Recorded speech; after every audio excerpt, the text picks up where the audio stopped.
always go to the handwritten notes if you want the real story that doesn't end up in the report. So this video, we're going to focus on just a whole random miscellaneous bits of odds and ends I've found in these handwritten notes. Flat out, Palm Beach Atlantic College definitely knew what was going on with Epstein and was complicit in it, because one of the victims told her mom when she first started going to Epstein's that she was making a lot of money for a rich guy, and like any good mother, she called the school immediately and told them what was happening. According to these notes, the mother called the school and told them that something was wrong with this guy, and they said, no, it's fine. There's also handwritten notes from a Virginia Roberts interview with the FBI where she says that she believes that her dad may have sold her, something she has never publicly said, even posthumously in her book. Now, I've always said that I do believe that Sky Roberts literally sold his daughter to Mar-a-Lago, because Sky Roberts was only hired as a maintenance man 4 months before Virginia was recruited by Maxwell. And yet Donald Trump came by and met her and shook her hand and offered to get her babysitting jobs with his friends, keeping in mind that his salary was over double the minimum wage in Florida at the time. Weirdly enough, in Maxwell's trial, they did not get the person who actually signed this form to introduce it as evidence, which is something that I don't understand. Instead of getting Carol Ash, the manager of Mar-a-Lago, who signed that document, we had Janine Gill, who was the HR director for the property management company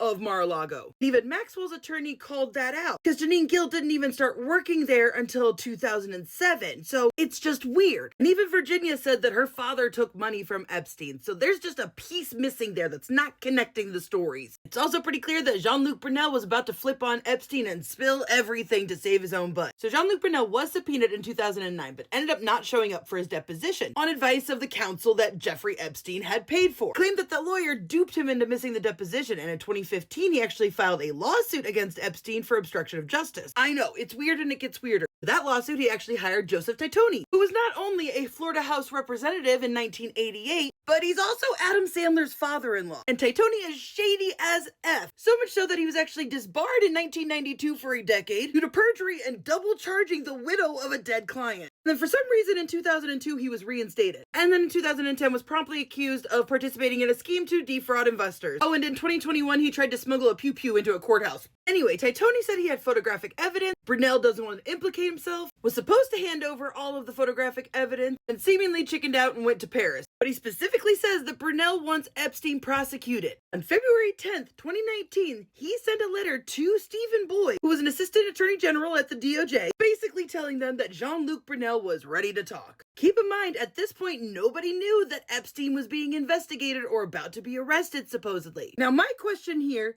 is, why did he CC Rudy Giuliani on this letter? He was working for nobody in the government except Donald Trump. You know, in the Robert Mueller investigation. And yes, I'm aware that says Rudy Giuliani, considering that is Rudy Giuliani in his literal LinkedIn profile page. I think it's safe to assume that that was just a typo. Oh, and the same month that Epstein died was when the French police started opening their investigation into him. My personal opinion is I think he sold out his client to the...